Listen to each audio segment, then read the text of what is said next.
Roofing is fun. Welcome to Roofing University, and today I'm going to show you a little something. People like to add more vents to structures, but if you cross ventilate, like you put this on the west side where your dominant wind is, what you're going to do is actually when the wind blows in, it's going to push the hot air down. And you can actually see from the discoloration of the plywood on the top rows that that's exactly what happened. So we're going to close this vent off.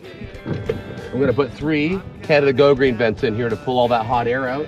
And since it was so hot in here, all the plywood started delaminating, so it's still good. It just needs to be nailed down a little bit. So you can add a lot of integrity to the roof just by hitting on all the trusses and putting the plywood back down. Little tip. Big time.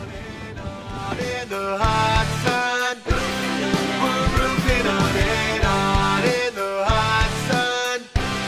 We're roofing on it, on in the hot, hot sun.